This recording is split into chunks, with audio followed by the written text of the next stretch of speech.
So next हम बात करते हैं अपनी दो इम्पोर्टेंट बॉडीज की। ये हमारी काफी ज्यादा इम्पोर्टेंट है एंड ये सेपरेट टॉपिक है। This topic plays a separate role. So the topic is गांव फंड एंड कंसोलिडेटेड गांव फंड सेक्शन 68 एंड 69। यानी कि यहाँ दो प्रकार के फंड्स की बात हो रही है, दैट इज गांव fund and the another one is consolidated गांव fund. So the first one is गांव फंड। अब हम बात करें कि गांव फंड के अंदर कौन कौन सी ऐसी चीजें आएंगी या फिर इसका मेन रोल क्या होगा। सेक्शन 68 हमारा क्या कहता है, ऑल सम्स, जो भी सम होंगे सारा, यानी कि जो भी मनी होगा रिसीव किया हुआ ग्राम सभा, ग्राम पंचायत, भूमि प्रबंधक समिति को जो भी क्रेडिट हुआ होगा, ठीक है, वो सब किसको जाएगा, गांव फंड को जाएगा। ठीक है।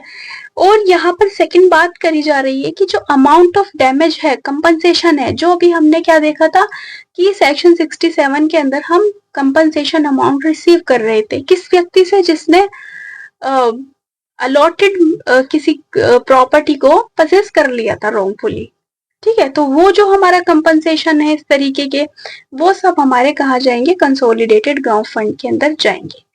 And the गांव fund constituted under the enactment repealed by the code and subsisting immediately before the commencement of the code।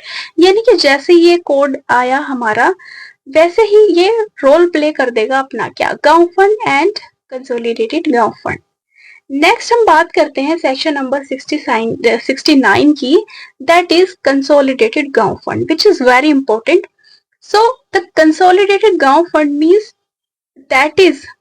that shall be established for district। मतलब हर एक डिस्ट्रिक्ट पर क्या होगा, कंसोलिडेटेड गांव फंड होगा, जिसके अंदर ये सभी अमाउंट जो है क्रेडिट होंगे।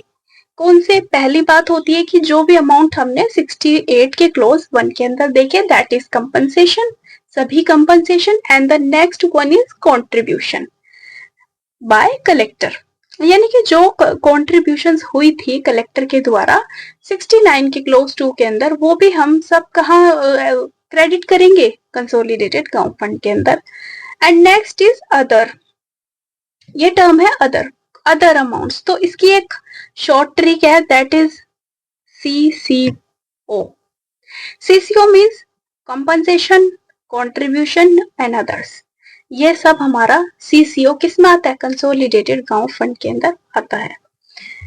फिर हम बात करते हैं 69 के क्लोज 2 की। वो हमारा क्या कहता है कि every gram panchayat in district, हर ग्राम पंचायत डिस्ट्रिक्ट के अंदर जो भी होगी क्या करेगी, shall pay to collector annually such percentage not exceeding 25 as state government may from time to time notify of total amount credited to गांव fund under section 67 in the manner prescribed। यानी कि कलेक्टर को ये ग्राम पंचायत कुछ एक percentage है decided, वो उतना अमाउंट हमारा स्टेट गवर्नमेंट डिसाइड करेगी, टाइम टू टाइम कलेक्टर को ये एनुअली दिया जाएगा। ठीक है।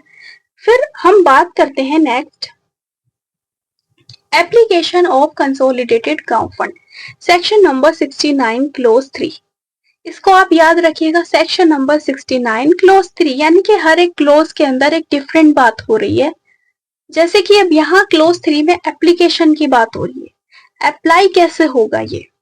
अब इसको हमें अप्लाई करने के कुछ प्रिंसिपल्स हैं, कुछ रूल्स हैं, जो हम यहाँ पर देखेंगे कि हमारा कंसोलिडेटेड गांव फंड एक्चुअली में इस्तेमाल कहाँ होगा। सो ये कह रहे हैं कि कंसोलिडेटेड गांव fund shall be operated by the collector and may apply for the following purpose. इन सभी पर्पस के लिए हम यहाँ पर यूज करेंगे। पहला है हमारा fees and allowance if any of the lawyers appointed under section 72। यानी कि कोई भी लॉयर क्या हुआ है, अपॉइंटेड किया गया है भूमि प्रबंधक समिति के बिहाफ पर या फिर ग्राम पंचायत या फिर अदर लोकल अथॉरिटीज के बिहाफ पर, तो उसकी फीस एंड अलाउंस भी यहाँ से दी जाएंगी, यानी कि कंसोलिडेटेड गांव फंड से। सेकंड बात करता है कि जो भी पेमेंट एक्सपेंसेस हो रहे हैं, उस प्रोसिक्यूशन को कंडक्ट करने में जो भी खर्चा आ रहा है, किसके बिहाफ पर जो सूट लड़े गए थे, किसके अगेंस्ट, ग्राम पंचायत, भूमि प्रबंधक समिति, इनके अगेंस्ट या फिर इनके द्वारा, यहाँ जो भी खर्चा होगा वो कंसोलिडेटेड गांव फंड से होगा। नेक्स्ट, जो भी डेवलपमेंट करने में किसको, कॉमन यूटिलिटी, ये भी यहाँ से ले लिया जाएगा। And the next one, payment of any other sum which the state government may declare, the appropriate charge on such fund.